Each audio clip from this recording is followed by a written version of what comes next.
मंगलम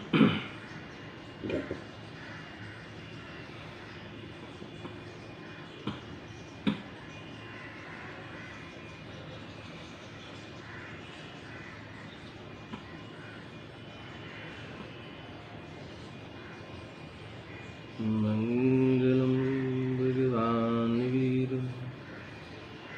मंगलम गौतमधनि मंगलम कुंदकुंदार्य जयर्नोस्तु मंगलम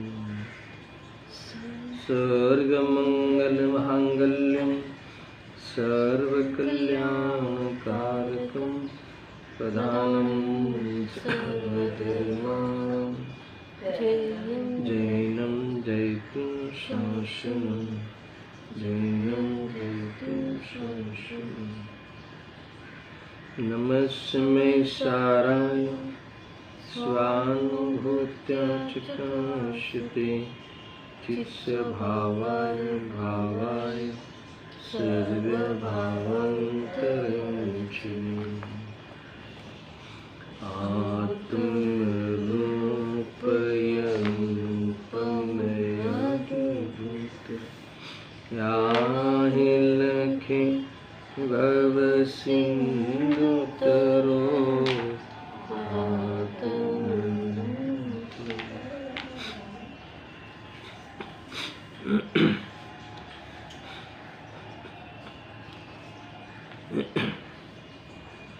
समय सार बंद अधिकार गाथा 274 दोनों आचार्यों की टीकाएं हमने पढ़ी है।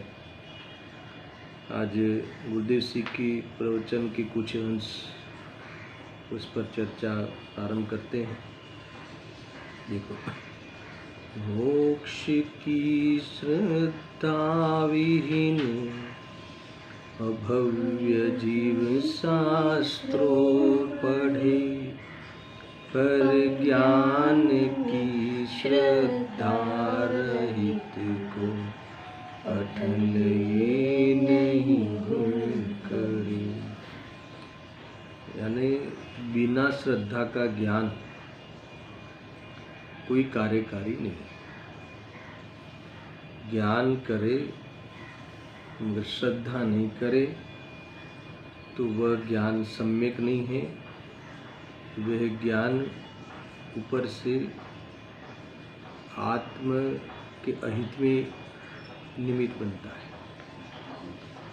क्योंकि उसके द्वारा वो अज्ञान का ही पोषण करता है। अर्थात तो आत्म ज्ञान के बिना ज्ञान ज्ञान है ही नहीं। जिस ज्ञान श्रद्धान बिना का हो, भान बिना का हो, तो उसमें आनंद नहीं आता। ये सारी बातें यहाँ कही है। और क्योंकि प्रश्न ये था ना श्रोता का कि ये जीव 11 अंग इतना ज्ञान होने पर भी अज्ञानी क्यों है? क्योंकि आत्मा की श्रद्धा नहीं करता। कुल मिला के तो जितना भी व्यवहार है, बाह्य आचरण है या उगाड़ ज्ञान है, अगर इसमें आत्मा का ज्ञान नहीं करता, श्रद्धा नहीं करता, तो वह कुछ भी कार्यकारी नहीं। इसीलिए सारा व्यवहार निषिद्ध है। मूल तो 272 गाथा वाला ही प्रकरण चल रहा है कि सारा व्यवहार निषिद्ध है। और मूल इसमें बात आई थी कि निश्चय नहीं के आश्रय से व्यवहार का निषेध किया जा सकता है। ये है ना। तो इसमें अभव्य का तो एक कैरेक्टर लेकर वो बात प्रूव कर रहे हैं। 274, 275, 273 सारी गाथाओं में कि व्यवहार क्यों त्याज्य है। इस बात को विशेष समझाने के लिए अभव्य तत्व का अर्थात तो अभव्य जीव का उदाहरण यहाँ आचार्य देव ने लिया है। और उसके आधार से ये बात प्रूव करते हैं कि ज्ञान में कितना भी आगे हो, उघाड़ रूप ज्ञान में, शास्त्र ज्ञान में, आचरण में भले सर्वज्ञ के कहे हुए अनुसार वो आचरण करे, मगर अगर श्रद्धा नहीं करता है, आत्मा की श्रद्धा नहीं करता है, तो कोई काम की चीज़ नहीं है। अब देखो, मैं गुरुदेव जी की टीका पर प्रवचन, ये 18वीं बार की प्रवचन है, ये ग्रंथ 8 नंबर का ग्रंथ, पेज नंबर 243। क्या कहते हैं सुनना, गजब की बात। प्रथम तो मोक्ष निज अभव्य जीव પોતે શુદ્ધ જ્ઞાનમય આત્માના જ્ઞાનથી શૂન્ય હોવાને લીધે નથી શ્રદ્ધતો, તેથી જ્ઞાનને પણ તે નથી શ્રદ્ધતો। ये बात की विशेष चर्चा गुरुदेव जी ने की है। मैंने उस समय भी बताया था, मूल टीका की जब बात हुई थी, कि मोक्ष जो है वह आत्मा के अवलंबन से प्रकट होता है। मोक्ष नाम की जो पर्याय है वो आत्मा की दृष्टि करने से, आत्मा यानी शुद्धात्मा अपने स्वभाव का अवलंबन करने से, उसमें उसके संपर्क में अर्थात तो उसमें लीन रहते हुए मुक्त हुआ जाता है, आनंद में रहा जाता है। तो उसे जब कारण का ही पता नहीं है तो फिर वो कार्य कैसे सही होगा। यानी मोक्ष की श्रद्धा नहीं करता है, इसीलिए कहा आचार्य देव ने कि क्योंकि उसे उसके कारण की खबर नहीं है और मोक्ष के लिए अन्य को कारण मानता है, मोक्ष जैसे वितरागी पर्याय को का कारण शुभाश्रय मानता है, इसीलिए वह आत्मा की श्रद्धा नहीं होने से, उसके संबंधी ज्ञान में शून्य होने से वह मोक्ष तत्व का भी श्रद्धान उसका गलत है, अर्थात नहीं है। इसीलिए ज्ञान की भी श्रद्धा यहाँ कैसे कहे उसे, जब मोक्ष के बारे में उसे पता नहीं है। देखो, ये सारी बातें मैं भी सामान्य रूप से कही और आगे चलता हूँ डायरेक्ट, कुछ है ना बिंदु पर विचार करते हैं। 244 नंबर का पेज निकालो। देखो क्या कहते हैं, पंचाध्याय में आवे छे ने कि शास्त्र वडे जे श्रद्धा करी छे ते श्रद्धा नहीं, अने जेमा आत्मा शुद्ध ज्ञानमय वस्तु प्राप्त न था ये ज्ञान नहीं। श्रद्धा ज्ञान क्यों नहीं है, अभव्य को श्रद्धा ज्ञान क्यों नहीं है, इतना पठन पाठन करता है तो क्या शास्त्र के द्वारा श्रद्धा है, आगम आश्रित श्रद्धा है। इसलिए जानकारी के बारे में जो उस संबंधी उसका श्रद्धान है वो तो सही है, विकल्पात्मक श्रद्धान तो सही है, मगर आत्मा की श्रद्धा नहीं करता, इसीलिए उसकी श्रद्धा सच्ची नहीं। क्योंकि देखो ऐसा नहीं है कि उसको पता नहीं है, बहुत बढ़िया लिखा, पंचाध्याय का आधार दिया, 2 बातें कही, उसको श्रद्धा क्यों नहीं है। इतना पढ़ा हुआ है, इतना जानकार है, और आप कह रहे हो कि श्रद्धा नहीं है, क्योंकि उसकी जो श्रद्धा है वो आगम आश्रित है, आत्मा आश्रित नहीं। जैसा आगम में कहा है वैसा जानता तो है मगर मानता नहीं है, इसलिए उसकी श्रद्धा सही नहीं है। अब ज्ञान क्यों सही नहीं है सुनना, ऐसे तो श्रद्धा गलत है इसलिए ज्ञान भी गलत हुआ। फिर भी यह सुनो, जेमा आत्मा शुद्ध ज्ञान में वस्तु प्राप्त न था ये ज्ञान नहीं। कितना जबरदस्त कहा कि ज्ञान એને કહે છે કે જેના માધ્યમથી આત્માનો અનુભવ થાય। સાચું જ્ઞાન એને કહે છે कि जिसमें शुद्धात्म वस्तु प्राप्त हो, अर्थात तो आत्मा की दृष्टि हो, इसीलिए ये ज्ञान नहीं है। देखो आनंद के साथ जोड़ो, ज्ञान उसे कहते हैं कि जो आनंद को लाए, है ना। अब ज्ञान तो है और आनंद नहीं है तो फिर वो ज्ञान नहीं है, समझ में। तो फिर वो क्या है, तो आगम आश्रित ज्ञान है, शास्त्र ज्ञान है, विकल्पात्मक ज्ञान है, परलक्षी ज्ञान है ना, शिक्षा रूप ज्ञान है, समझ में आया? सीखा है मात्र, मगर उस प्रकार से अनुभव नहीं किया। ऐसा शू कीधु कि जे ज्ञाननी पर्यायમાં આત્મા પ્રાપ્ત થયો નથી, ભલે તે 11 અંગનું જ્ઞાન હોય તો પણ તે જ્ઞાન નથી। आत्मा का ज्ञान नहीं, उसका अर्थ क्या? आत्मा के बारे में ज्ञान होना अलग बात है और आत्मा का अनुभव पूर्वक ज्ञान होना अलग बात है। क्या प्रतीति नहीं है ना उसे। ऐसा अभव्य ने 11 अंगનું ज्ञान છે, सुनना बराबर से क्या कह रहे हैं? ये शब्दનું જ્ઞાન છે। કેમ કે अब शब्द का ज्ञान क्यों है? કેમ કે જેમાં વ્યવહાર શુદ્ધ જ્ઞાનનો પણ અભાવ છે, એવા શુદ્ધ જ્ઞાન में भगवान आत्माना ज्ञानથી તે શૂન્ય છે। गजब है ये जो कहा कि व्यवहार शुद्ध ज्ञानનો પણ અભાવ છે, એવો शुद्ध ज्ञान में भगवान आत्मा। अब भगवान आत्मा में व्यवहार शुद्ध ज्ञान का भी अभाव है, इसको थोड़ा खोलना चाहिए, है ना। यानी क्या है कि ज्ञेयों के ज्ञान से ज्ञान में भेद नहीं पड़ता। क्या कहा? व्यवहार शुद्ध ज्ञान है तो कोई व्यवहार शुद्ध ज्ञान यानी जो सूत के आधार से जो ज्ञान हुआ,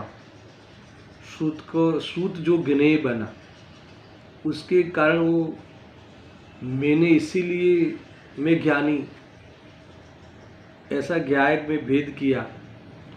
ज्ञेयों की ओर से ज्ञान में भेद करे, मैंने कम जाना, मैंने ज़्यादा जाना, ज्ञेयों की ओर से ज्ञान में भेद करे, है ना। तो ऐसा व्यवहार शुद्ध ज्ञान का जो ज्ञान में अभाव है, इसका अर्थ क्या कि उसके कारण ज्ञान की पहचान नहीं है। ज़्यादातर लोग ज्ञान की यानी आत्मा की पहचान ज्ञेयों के ज्ञान से करते हैं और ज्ञेयों की ओर से करते हैं। तो किसने कम जाने, किसने ज़्यादा जाने, कोई ज्ञान में ज्ञेय कम जानने में आए, कोई ज़्यादा जानने में आए, तो उसके ओर से ज्ञान में भेद करता है और शांति को प्राप्त नहीं होता। इसलिए व्यवहार शुद्ध ज्ञान का ज्ञान में ज्ञायक स्वभाव में अभाव, यानी ज्ञेयों की ओर से ज्ञेय की परलक्षी ज्ञान से ज्ञान की पहचान कभी नहीं करता। समझ में आया ना? भले वो ज्ञेयों की ओर से परिचय कराते हैं, मगर वो व्यवहार है। लोकालोक ने जाने थे केवल ज्ञान, ये असद्भुत व्यवहारने का कथन है। समझ में आया ना? वे भी अनुपचरित, मगर वो व्यवहारने का कथन हुआ। व्यवहारने से ज्ञान की, केवल ज्ञान तो वास्तव में जो आत्मा के आश्रय से परिपूर्ण निष्कषाय भाव को लिए हुई, तो सर्व लोकालोक बीच में लाना पड़ा बताने के लिए। खरेखर जानने रूप रहता है। सकल ज्ञेय ज्ञायक तदापि निजान तदभी निजानंद रसलीन, ये है केवल ज्ञान। सबको जानने की ओर से तो बताना पड़े, तो वो व्यवहार हो गया। मगर लोकालोक के कारण जानता है, अर्थात जानता है इसलिए लोकालोक है, ऐसा कोई भी संबंध नहीं है। ऐसा लोकालोक के साथ, ऐसे लोकालोक का अभाव ज्ञान में सदा बरतता है। समझ में आया? ऐसा है। तो ये दूसरा की ज्ञेयकृत अशुद्धता नहीं है, इसलिए सारे ज्ञेयाकार ज्ञान में ज्ञान ही है ना। ये फिर भी ज्ञान को ज्ञेयाकार ज्ञान कहना, ऐसा जो व्यवहार है, तो ज्ञेयाकार ज्ञान कहने में कोई ज्ञेय का आधार आश्रय नहीं है।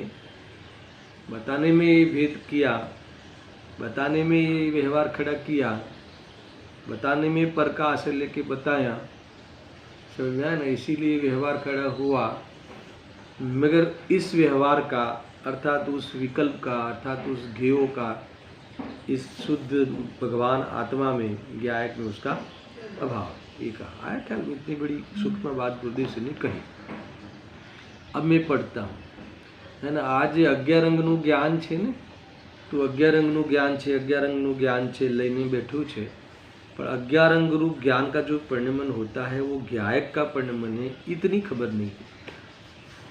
और इतनी खबर है तो आगम से खबर है, पर इतनी श्रद्धा नहीं है, यानी ज्ञायक के प्रति प्रेम नहीं है, उसको ज्ञो की ओर से है ना ज्ञान की महिमा करता है। गजब की बात है। इसीलिए आत्मज्ञान शून्य, वो सारा व्यवहार शुद्ध ज्ञान जो है ना, वो सारा मूल स्वभाव में उसका अभाव है।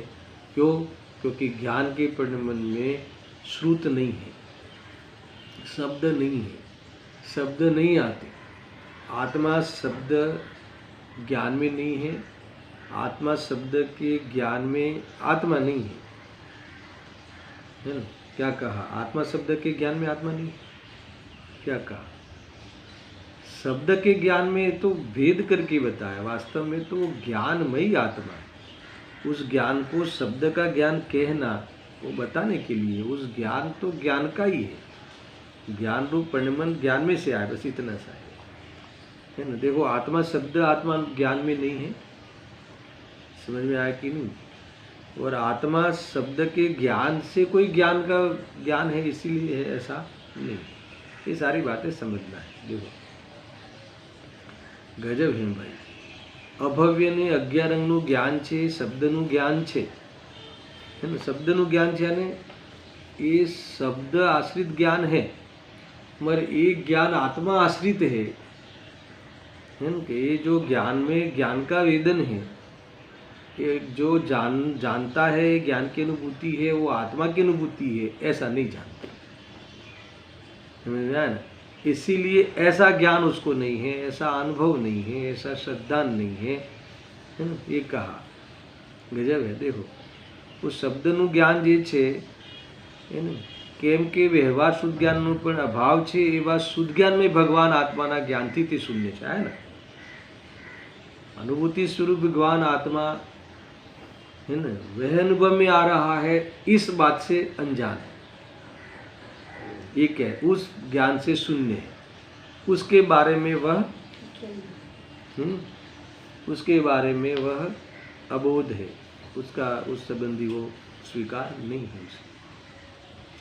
માટે ભલે તે 11 અંગ ભણે તોય તે અજ્ઞાની જ છે। અહો દિગંબર સંતોએ એકલા અમૃત દોડ્યા છે।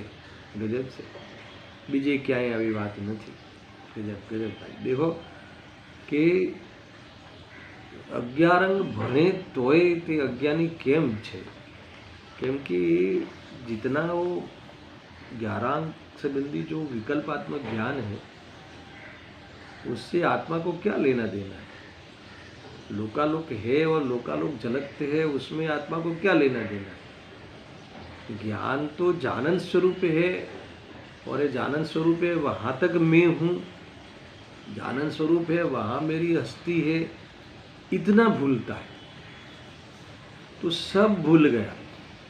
अपने को भूल कर ही सारी भूल खड़ी होती है ना। यही मूल है, क्योंकि जब अपनी खबर नहीं है तो कुछ खबर नहीं है, तो फिर अन्य में ही अपनी कल्पना करता है। देखो ऐसा है। भगवान तू एक बार सांभळ तो खरो भाई, है ने। तू एम पूछे छे ने कि એને 11 અંગનું જ્ઞાન હોય છે છતાં તે અજ્ઞાની કેમ છે? આપ સુન। तो हूँ कहूँ छू, गुरुदेव श्री कहते हैं कि हूँ कहूँ छू कि प्रभु हूँ शुद्ध ज्ञानमय आत्मा छूँ, એવું એને સ્વરૂપનું જ્ઞાન નથી, એવું એને સ્વસ્વરૂપનું જ્ઞાન નથી, એટલે સ્વાનુભવ નથી। શાસ્ત્રના જ્ઞાનથી જ્ઞાન છે, આવ્યું ને। देखो अभी आप चैतन्य स्वरूप हो कि नहीं, हो परिपूर्ण छो कि नहीं, इस संबंधी ज्ञान है ना तुमने। तो ये ज्ञान का आधार क्या है? ज्ञानियों ने कहा है, भगवाने કહ્યું છે, શાસ્ત્રમાં લખ્યું છે, શાસ્ત્રથી સાંભળ્યું છે, સાંભળીને થયેલું આ જ્ઞાન છે, बस। तो ये इसलिए वो वहाँ तक है। तो ये कह रहे हैं कि ये બધું परलक्षी ज्ञान है, तुम्हारे ज्ञान का आधार तुम्हारी श्रद्धा नहीं है, इसीलिए वह सब ज्ञान झूठा हो गया।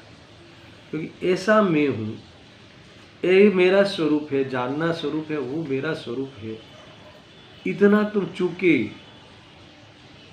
पहला ही घड़ा उल्टा रखा, अब कितना ही तुम करो, पहले ही तुमने दिशा गलत चुनी, अब कितना भी भागो मंजिल नहीं आई, स्टेशन नहीं आए। स्टेशन के विरुद्ध में कितनी भी स्पीड में कार चलाओ, उस स्टेशन पे नहीं पहुंचोगे। अब कितना भी पढ़ते जाओ पढ़ते जाओ पढ़ते जाओ, 11 अंक तक पढ़ते जाओ, मगर वो आत्मा हासिल नहीं होगा। आत्मा हासिल नहीं होगा यानी शांति नहीं मिलेगी, यानी वो विकल्प ही होते रहेगा, है ना। अभी इस गाथा को जानो, अभी इस गाथा को जानो, अभी उस गाथा को जानो। उद्देश्य के प्रवचन कई आप सुनो, क्या सुधी शास्त्र स्वाध्याय करी छोड़ एम कहे। एक प्रवचन में ऐसा है, शास्त्र स्वाध्याय को छोड़ दो, अभी ये स्वाध्याय प्रधान क्या बोलते हैं, स्वाध्याय प्रधान ये समाज, और आप कह रहे हो कि स्वाध्याय छोड़ दो, स्वाध्याय छोड़ दो, शास्त्र यानी तो ये गाथा में ये कहा है, वो गाथा में वो कहा है ना।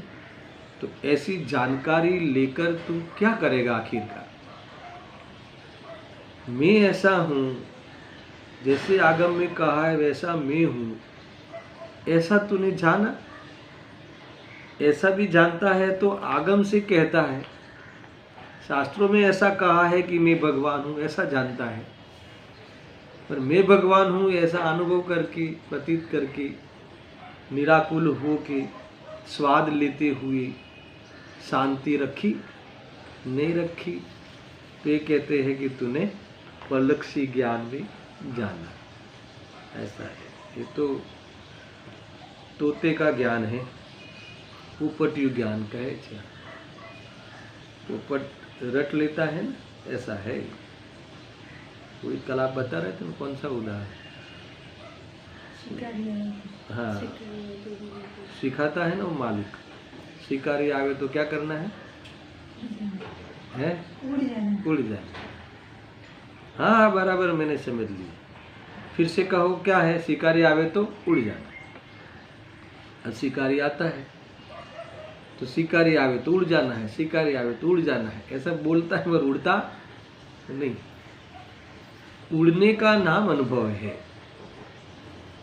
मात्र रटा उसका नाम अनुभव नहीं है, जाना उसका नाम अनुभव नहीं है। बहुत है आश्रव अधिकार में, देखो मात्र जानने से आश्रव है ना, आश्रव और आत्मा का भिन्नता जानने से आश्रव दूर हो जाएंगे, तो कि नहीं, जानने के बाद श्रद्धा मेन है ना। ये आश्रव की श्रद्धा छूटे तो आश्रव दुख रूप ऐसी श्रद्धा होवे और स्वभाव सुख रूप ऐसी श्रद्धा होवे, प्रतीति जुड़े, प्रतीति जुड़ जावे तब कहलाएगी कि उसकी अपेक्षा नहीं रहे, है ना। दृष्टि इस प्रकार से छूट जावे पर की तब जाके काम होगा। एक बार मैं लखे છે ગજબની વાત છે। તો પછી શાસ્ત્રથી આત્મજ્ઞાન થાય છે એમ આવે છે ને, અંતિમ પ્રશ્ન देखो, શાસ્ત્રથી આત્મજ્ઞાન થાય છે એમ આવે છે ને, એ તો ભાઈ નિમિત્તનું જ્ઞાન કરાવનારું નિમિત્ત પ્રદાન ઉપચારનું કથન છે। समझ में आया? तो इसमें इतना है कि श्रद्धा जो है तुम्हारी आगम अनुसार होनी चाहिए, बस इतना श्रेय है आगम का। तुम जो मानते हो, अभी तक जो मानते हो, उसका आधार क्या है? अज्ञान। जेनु मूળ अज्ञान छे एवी अनुभूति, जेनो आधार अज्ञान छे एवी आत्मानुभूति स्थायी नहीं होती, विचलित होय छे। अने जेनो आधार, जेनो मूળ, जेनो आधार भेद ज्ञान छे एवी आत्मानु अनुभूति आत्मा ने स्थिरता प्रदान करे छे। हमने आत्मा यानी मैं, आत्मा यानी मैं, अपनी अनुभूति, अपनी अनुभूति, अपनी पहचान है ना, अपनी अनुभूति यानी किसके आधार से करता है? अज्ञान के आधार से, यानी अज्ञान कभी से है? अनादि से। और ऐसे अज्ञान का ही पोषण करने वाले से सीखता है, समझता है, और फिर वही अनुभूति को दोहराता है, वही अनुभूति को दृढ़ करता है, अर्थात तो वही अनुभूति करता है और फिर अस्थिरता को प्राप्त। एक तो वो ये मानता है कि मैं पिता हूँ, और सारी दुनिया उस पिता के दायित्व को निभाने के लिए आचार्यत्व करती है। माता पिता भी कहते हैं कि जरा तू, है ना, पिता है, इस बच्चे का बाप है, तो तेरी फर्ज नहीं बनती क्या? क्या उसे घुमाने की, है ना, उसे खुश रखने की, उसे पालन पोषण करने की, उसको उस योग्य बनाने की कि दुनिया में दो पैसा रड़े, है ना, रड़े यानी कमाए।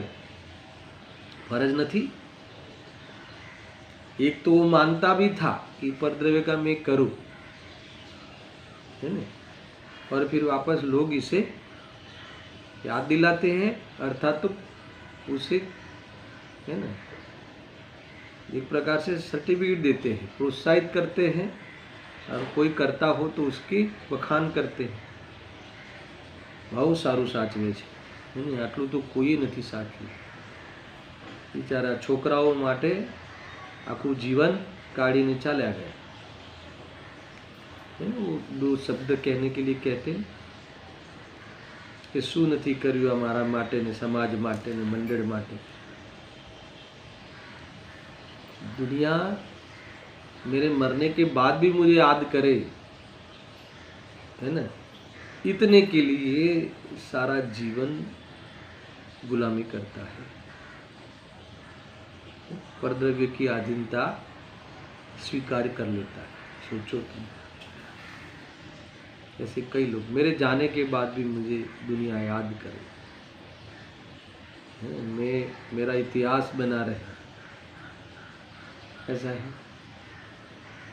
क्या कहे, ऐसा है। देखो, तुम्हारे निमित्त से कई लोग वितरागी हो जाए, ऐसा काम तो करना, फिर भी उसके लिए करना ऐसा नहीं। तुम स्वयं अपना भगवान पर्याय में परमात्मा पना प्रकट कर लो, तो अनेक भव्य जीव, है ना, तुम्हारे उस परमात्मा पने की विधि जान लेंगे और अपना काम सफल करेंगे। गजब की बात है। देखो, है ना, देखो, ये हमारा, अगर हमारे से कोई सीखे तो क्या सीखे? मुक्ति की पात्रता जीवों की होती है, तो पात्रता को प्रकट करे, ऐसा होना चाहिए। और वो भी तो कथन मात्र है, सब जीव अपनी अपनी योग्यता से करते हैं, उसमें भी कोई ध्यान देने योग्य नहीं। प्रभावना सहज होती है, विकल्पात्मक प्रभावना, है ना, मतलब कि हेडेक है। इसको सिखाओ, वहाँ जाके कहूँ, इतने प्रवचन करूँ, उसमें अब तो बहुत चलता ना, एक ग्रुप चलते, तो उस ग्रुप में भी एक प्रवचन होगी, ऑनलाइन वहाँ भी दोपहर को शाम को, ये सब ऐसी प्रभावना नहीं होती। अपने जीवन से सहज प्रभावना होती, अपना जीवन ही ऐसा हो, अपना जीवन ही स्वयं के लिए हो। कदाचित कोई राग आ पड़े और प्रसंग बने तो ये सब दिखे, बस इतना। उसमें बाह्य 8 अंग का प्रकाशन होए, बाह्य 8 अंग झलके बाह्य जीवन में। अंतरंग में तो एक ही अंग है, वितरागता। उस वितरागता को लेके बाहर में 8 अंग की प्रसिद्धि बाह्य जीवन में होती है। समझ में आया कि जो वितरागता के पोषक अंग है, इतना सा। बहुत बड़ी बड़ी बातें हैं। तो देखो, आहा, 11 बनवा छता अभव्य जीव ने, ये तो चला गया। प्रश्न ले ना, तो શાસ્ત્રથી આત્મજ્ઞાન થાય છે એમ આવે છે ને, એ તો ભાઈ નિમિત્તનું જ્ઞાન કરાવનારું નિમિત્ત પ્રધાન ઉપચારનું કથન છે। નિશ્ચયથી તો શુદ્ધ જ્ઞાન में स्वरूपના આશ્રય જ આત્મજ્ઞાન થાય છે। श्रीमद जी ने क्या कहा है? गुरुदेव जी कहते हैं लक्ष्य थवाने तेहनो कहा शास्त्र सुखदायी। अब इसका अर्थ क्या निकालते देखो, એટલે કે પોતે પોતાનું લક્ષ્ય આશ્રય કરે तो शास्त्र ने निमित्त कहवाय। देखो इनका अर्थ ऐसा लोग ऐसा निकालेंगे, लक्ष्य थवाने तेहनो यानी स्वयं के लक्ष्य के लिए शास्त्र सुखदायी है, शास्त्र कार्यकारी है, ऐसा अर्थ निकालते हैं लोग। ऐसा अर्थ नहीं है इसका। कैसा अर्थ है कि जब स्वयं पोते पोताનું લક્ષ્ય કરે ત્યારે શાસ્ત્ર પર આરોપ આવે। हाँ, शास्त्र ने निमित्त कहवाय। बस भाई तुम किसकी गाइडलाइन के हिसाब से चले थे? तो क्या आगम की? ऐसा। मगर आगम ने चलाया था तो कि नहीं, मैं चला था, आगम से सीखकर मैं चला था, इतना सा आगम का बीच में नाम आता है। मगर मैं चला था, मैं स्वयं चला था, वो पुरुषार्थ। समझ में आया? हमें ऐसा लगता है कि ये जो लकड़ी लेके चलता है ना व्यक्ति, हमें लगता है कि उसे लकड़ी चलाती है। लकड़ी चलाती है क्या? लकड़ी के माध्यम से स्वयं चलता है। कभी लकड़ी नहीं चलाती किसी को, उसमें न ज्ञान है न राग है लकड़ी में कि मैं इसको चलाऊं। मैं स्वयं लकड़ी का आश्रय लेके चलता है, स्वयं चलता है। मुझे ये बताना है, ये स्वयं आगम से सीख कर, आगम के माध्यम से जानकर स्वयं चलता है, यानी श्रद्धान करता है, अनुभव करता है, मजे में रहता है ना, और अपने स्वरूप में ही रहने का उपाय रखता है। ऐसी बातें हैं भाई। देखो એટલે કે પોતે પોતાનું લક્ષ્ય આશ્રય કરે તો શાસ્ત્રને નિમિત્ત કહેવાય। વાત તો આમ છે પ્રભુ, આગમથી પોતાનું સ્વરૂપ જાણીને આવ્યું ને, પોતે સ્વરૂપમાં પરિણામ લીન કરે, પોતે કરે તો આગમથી આત્મજ્ઞાન થયું એમ નિમિત્તની મુખ્યતાથી કહેવાય છે। પોતે લીન करे, वजन उस पोते लीन થાય तो થાય, ऐसा है। देखो और आगे चले। अभव्य ने इसके एक पैराग्राफ छोड़ के શાસ્ત્રનું જ્ઞાન છે ને, અભવ્યને તો શાસ્ત્રનું જ્ઞાન છે ને, પણ એ શાસ્ત્રનું જ્ઞાન છે એ તો વિકલ્પ છે। अब वो 13वें नंबर के कलश को याद करते हैं और उसमें क्या लिखा है कि कोई जान से के द्वादशांग कोई अपूर्व लब्धि છે, તેનું समाधान आम છે। अब सुनना, गजब है, ये तो कठिन काम है ये सुनने समझना कि द्वादशांग ज्ञान पण विकल्प है। 13वें कलश में द्वादशांग को अपूर्व लब्धि कोई कहा है ना, कोई जान से के द्वादशांग ज्ञान कोई अपूर्व लब्धि है, तो इसका समाधान क्या आया कि द्वादशांग पण ज्ञान पण विकल्प है। तेमा पण एम कह्युं छे कि शुद्धात्मानुभूति मोक्ष मार्ग है। किस में कहा है? द्वादशांग ज्ञान में, द्वादशांग वाणी में, है ना। अपूर्व लब्धि क्या है? द्वादशांग ज्ञान प्रकट होना वो अपूर्व लब्धि नहीं है। तो अब अपूर्व लब्धि क्या है? मोक्ष मार्ग प्रकट होना, आत्मानुभूति करना, वो अपूर्व लब्धि है। अपूर्व, पूर्व में कभी नहीं किया हुआ है ऐसी लब्धि आत्मानुभूति। और आत्मानुभूति की गाइडलाइन जिस ज्ञान के द्वारा दी जाती है, ऐसा द्रव्य श्रुत, ऐसा द्वादशांग वाणी अर्थात ऐसे द्वादशांग संबंधी क्षोभम ज्ञान है ना, उससे लब्धि प्रकट हुई ऐसा उपचार किया जाता है। सारे द्वादशांग का सार हो गया, आत्मानुभूति की तो है ना, सार को प्राप्त कर लिया, ऐसा देव गजब है। જોયું ભગવાનના શાસ્ત્રમાં પણ આ કહ્યું છે। શું કહ્યું છે? કે શુદ્ધ જ્ઞાનમય આત્માને ઉપાદેયપણે અનુભવવાથી ઉત્પન્ન જે શુદ્ધાત્માનુભૂતિ તે મોક્ષ માર્ગ છે। શાસ્ત્ર જ્ઞાન નહીં. અભવ્ય જીવ શાસ્ત્ર જ્ઞાનના વિકલ્પમાં અટકીને અંદર આનંદગન પ્રભુ પોતે વિરાજી રહ્યો છે તેનો અનુભવ કરતો નથી, અને તેથી શુદ્ધ જ્ઞાનમય ભાવ જે મોક્ષ છે તેનું એને શ્રદ્ધાન થતું નથી. બાત એ અટક ગયા. અટકવાના સ્થાન ઘણા છે, અટકવાના ને ભટકવાના સ્થાન घना है. क्या कहाँ कहे कि ये शास्त्र ज्ञान में अटक जावे, ऐसा शास्त्र ज्ञान में अटक जावे, महिमा आ जावे, दुनिया जाने की इसको बहुत ज्ञान है. कभी ये जीव ऐसा नहीं सोचता कि इससे कोई भी आत्मा के एक कर्म की भी निजरा नहीं होती, निजरा नहीं होती. समझ में आया ना? गजब. आठों कर्म समझ लेना. 4 घाती कर्म, चारों घाती कर्म चले जाते हैं 12वें गुणस्थान के अंत समय में, 13वें गुणस्थान के प्रथम समय, तब जाके केवल ज्ञान प्रकट होता है. तो ज्ञान तो बाद में प्रकट होता है, और मोहनीय कर्म तो पहले चला जाता है. तो क्या कर लिया ज्ञान? ऐसा है. देखो आगे હવે કહે છે કે અને જ્ઞાનને નહીં શ્રદ્ધતો તે આચારંગ આદિ 11 અંગરૂપ શ્રુતને ભણતો હોવા છતાં શાસ્ત્ર ભણવાનો જે ગુણ તેને અભાવને લીધે જ્ઞાની નથી. એ बात को भी थोड़ा कुछ पॉइंट में यहाँ कहते हैं. निकालो 246.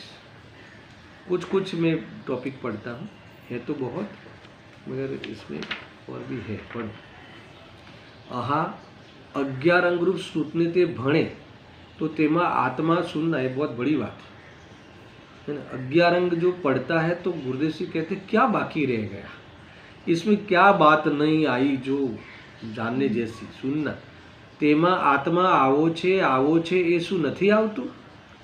आत्मा आनंद गुणनो पिंड छे, शुद्ध छे, बुद्ध छे, परिपूर्ण छे, त्रिकाली छे, ध्रुव छे, ये बधुं एमां नथी आवतुं, बधुं आवे छे.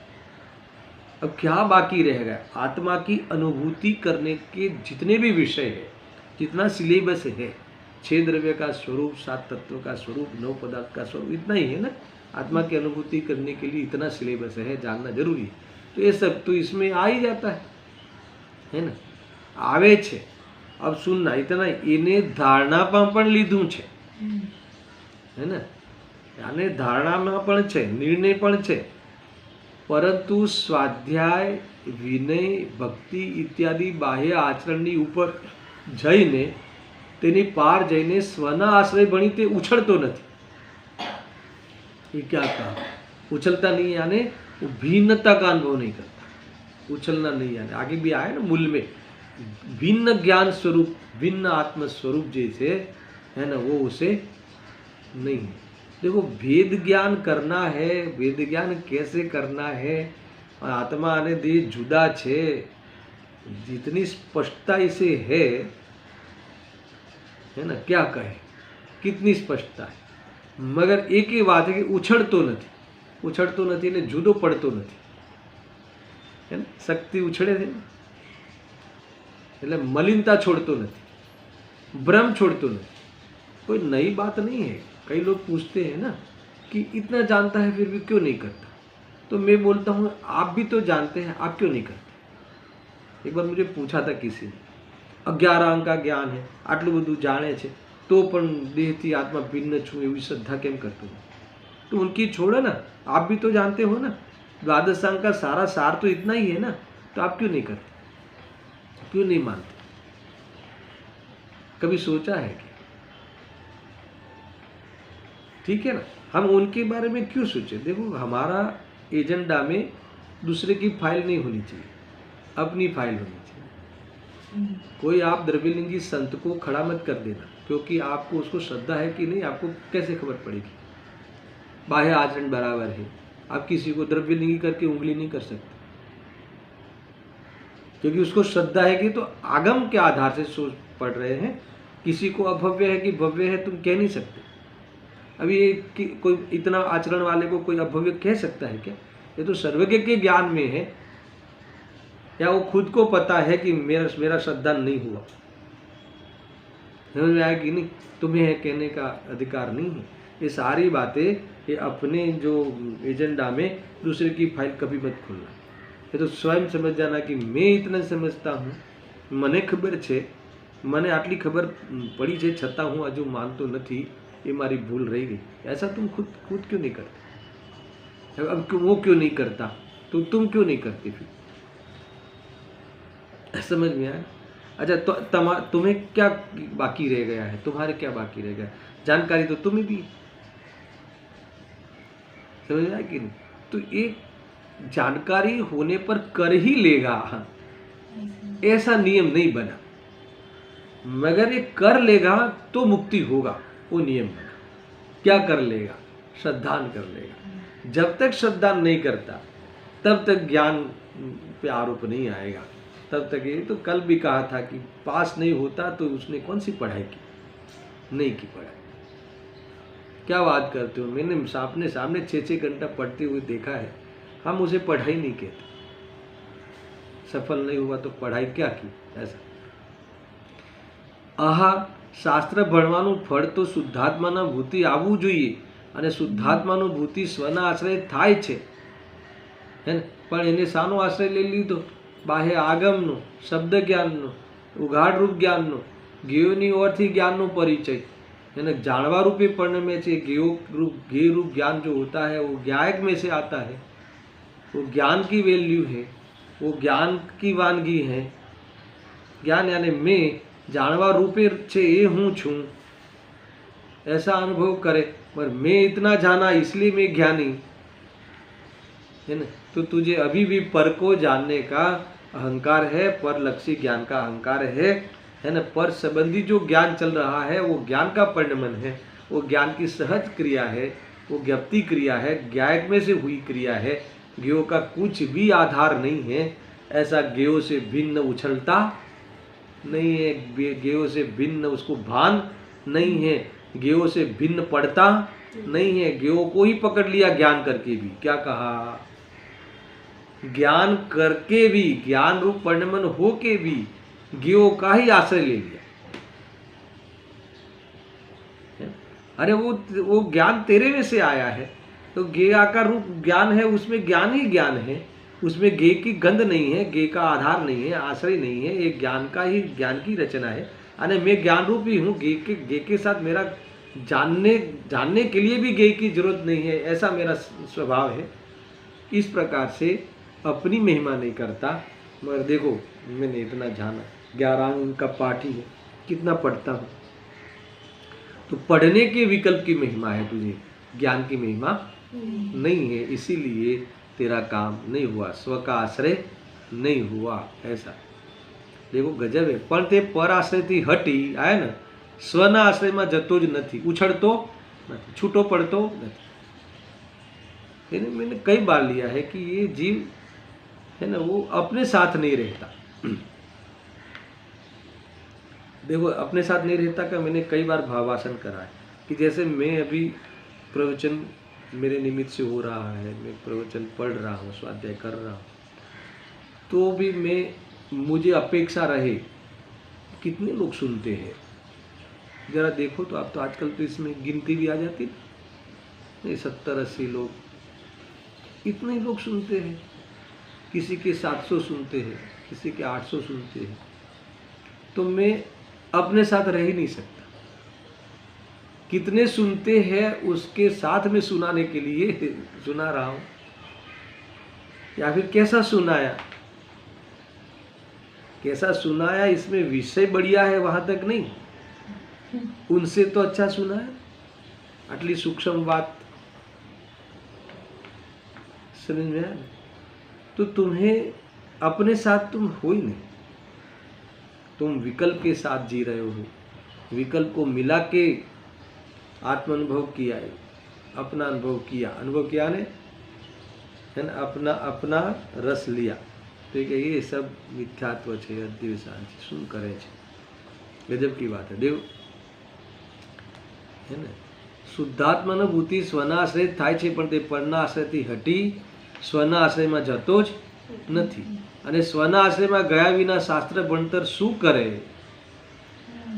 શું કરે? કાંઈ નહીં. ભગવાન જ્ઞાયક સ્વરૂપ આત્માના આશ્રયમાં ગયા સિવાય શાસ્ત્ર ભણતર કઈ કામમાં આવતું નથી. અને જે આ દેખો इसमें लिखा ना, શાસ્ત્ર ભણવાનો ગુણ શું છે, શાસ્ત્ર ભણવાનો ઉદ્દેશ શું છે, શાસ્ત્ર ભણવા પાછળનો હેતુ શું છે, શાસ્ત્ર क्यों पढ़ना?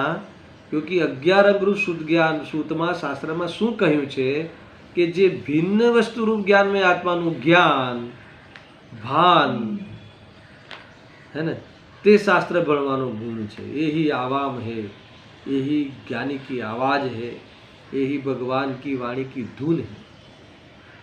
ये नहीं करते, आत्मभान नहीं करते. ऐसी बातें आई है, समझ में आया कि नहीं?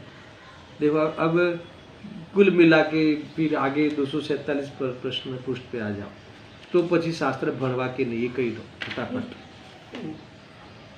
है ना, ये इसमें लिखा है. सुनना, बहुत अद्भुत जवाब है. शास्त्र ज्ञानना लक्ष्य शास्त्र भणवा एम नहीं भणवा, ऐसा नहीं कहा. शास्त्रना लक्ष्य शास्त्र भणवा एम नहीं. देखो मैंने पहले कई बार कहता था ना कि जो पूजा के लिए पूजा करता है, क्या अर्थ है ना, ये कहा ना, पूजाना लक्ष्य पूजा करे छे ते मिथ्या चारित्र छे. तो पूजा पूजा करने के लिए करते थे क्या? नहीं, वेद ज्ञान करने के लिए करना चाहिए. स्वाध्याय में स्वाध्याय नहीं करना है, वेद ज्ञान करना. अगर वेद ज्ञान हो रहा है तो स्वाध्याय कहा जाएगा. समझ में आया ना? तो स्वाध्याय किया कहलाएगा, नहीं तो कुछ नहीं. ऐसा कह रहे. પણ પ્રભુ ચિદાનંદ ઘન પ્રભુ આત્માના લક્ષ્ય શાસ્ત્રનો અભ્યાસ કરવો જોઈએ. प्रवचन सार गाथा का भी आधार दे दिया, उसमें भी कहा है. ये सब बातें यहाँ आई है. देखो और भी है. पंचास्ती का एक पैराग्राफ छोड़ के पंचास्ती गाथा 172 में शास्त्र तात्पर्य, ये भी बहुत बड़ी बात है ना. वितरागता कहूँ છે. શું કીધું? 11 अंग के 12 अंग रूप द्रव्य सूत्रનું तात्पर्य वितरागता है. 11 अंग में या 12 अंग, सब लोग द्वादश अंग वाणी में 4 अनुयोग आए, तो 4 अनुयोग का तात्पर्य क्या है? वितरागता है. कथा क्यों सुनना? भगवंतों की कथाएं क्यों सुनना? समझ में आया? पुण्य के उदय हो या पाप के उदय हो, दोनों प्रसंगों में कैसे समता रखते हैं वो समझने के लिए प्रथमानुयोग पढ़ते हैं. कर्म के उदय में भी विचलित नहीं होते, इसलिए कर्णानुयोग पढ़ते हैं. बाह्य आचरण कितना भी शुद्ध हो, मतलब विशुद्ध हो, फिर भी उसमें अभिमान नहीं करते, इसलिए चरणानुयोग पढ़ते हैं, है ना. और शुद्धात्मा की दृष्टि करने की विधि समझने के लिए द्रव्यानुयोग पढ़ते. सब कुछ है इसमें. देखो द्रव्य सूत्र में जेम 4 अनुयोग, प्रथमानुयोग, चरणानुयोग, कर्णानुयोग અને દ્રવ્યાનુयोग પણ આવી જાય છે. તેનું તાત્પર્ય વિતરાગતા છે. પ્રથમાનુયોગમાં તીર્થંકર આદિ મહાપુરુષોનું જીવન ચરિત્ર, ચરણાનુયોગમાં બાહ્ય વ્યવહારના આચરણ, કર્ણાનુયોગમાં કર્મના પરિણામ આદિની વ્યાખ્યા અને દ્રવ્યાનુયોગમાં શુદ્ધ જ્ઞાનમય આત્માની કથની આવે છે. પણ એ બધાએ ભણવાનું તાત્પર્ય એકમાત્ર વિતરાગતા છે. અને इतना आचरण करते हुए भी आचरण में नहीं अटकते, वितरागी होते हैं, वितरागता का पुरुषार्थ करते हैं, चरणानुयोग कहता है. तो इसमें यह आ गया कि बाह्य आचरण तो ऐसा ही होगा, मगर बाह्य आचरण के लिए नहीं किया जाता है ना. अंतरंग आचरण तो वितरागता ही. ये है सारी बात इसमें से निकलनी चाहिए. ऐसा अद्भुत कथन इसमें है ना. और भी आप इसमें पढ़ लेना.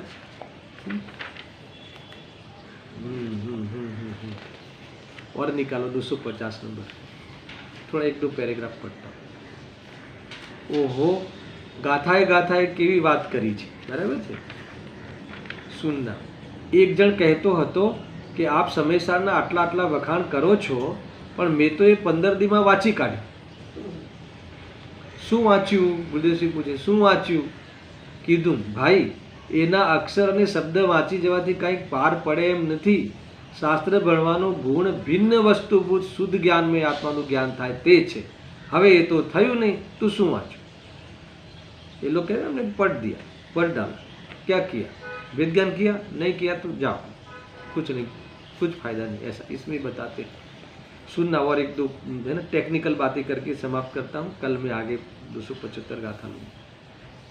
આ વિતરાગ વાણીનો પોકાર છે કે 11 રંગનું જ્ઞાન એણે અનંતવાર કર્યું અને શાસ્ત્રોમાં કહેલો વ્યવહાર એને અનંતવાર પાડ્યો દોનો है ना। અને નવમી ગ્રહયુગમાં તે અનંતવાર ગયો પણ અભવ્યને એકે ભવ ઘટ્યો નહીં શૂન્ય। ત્યારે કોઈ વળી કહે કે એ તો અભવ્યની વાત છે, પણ ભવ્ય જો એવો વ્યવહાર પાડે તો એને શુદ્ધાત્માનું જ્ઞાન થઈ જાય ને। चलो अभव्य तो कह रहे हैं ना कि वो पर्यागत योग्यता है, मगर कोई भव्य तो करके कर सकता है ना। अब सुनना भाई एम नहीं बापा, आ तो अभव्य दृष्टांत एम सिद्ध करी। अभव्य तो अगर इसकी अभव्यता प्रभावित नहीं हुई इतने आचरण से, अभव्यता गई नहीं उसके आचरण से, तो आचरण से कुछ नहीं होता। ये कह रहे हैं भव्य पण एनी जेम आवा व्रत तप आदि क्रियाकांड करी करीने मरी जाए सुकाई जाए तो पण ए वडे एनो एक पण भव घटे एम नथी।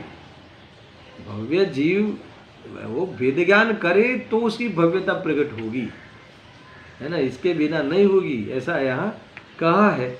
कुल मिला के ये कह रहे हैं कि भिन्न वस्तु रूप जो ज्ञान में आत्मानु ज्ञान ते शास्त्र भणवानो गुण छे, बाकी कोई दम नहीं है। यानी ये बात यहाँ कही है। कल मैं 275 गाथा का प्रारंभ करूँगा। इसमें बात ऐसी आई है कि अभव्य ने तो धर्मनु श्रद्धान तो होय छे, छतां तेने श्रद्धा नहीं एम केम कहो छो। इसका अर्थ क्या है मालूम है? इसका भाववाचन क्या है? ये है कि इतना पढ़ता है, इतना आचरण करता है, तो क्या बिना श्रद्धा के करता होगा? समझ में आया? उसको धर्म की श्रद्धा नहीं है तो फिर इतने इतने उपवास, इतने इतने तप, इतने इतने पठन पाठन, है ना, बिना श्रद्धा के करता होगा। तो आप धर्म का श्रद्धान के बिना वो कैसे कर सकता है? इसका अर्थ कि धर्म का श्रद्धान तो है उसे, तो फिर आप क्यों कहते हो कि धर्म का श्रद्धान नहीं है? समझ में आया ना प्रश्न? तो इसका अर्थ, इसका जो उत्तर देने वाली गाथा हम कल पढ़ेंगे। सहजानंदी शुद्ध स्वरूपी अविनाशी आत्मस्वरूप, सहजानंदी शुद्ध स्वरूपी अविनाशी आत्मस्वरूप, सहजानंदी शुद्ध स्वरूप।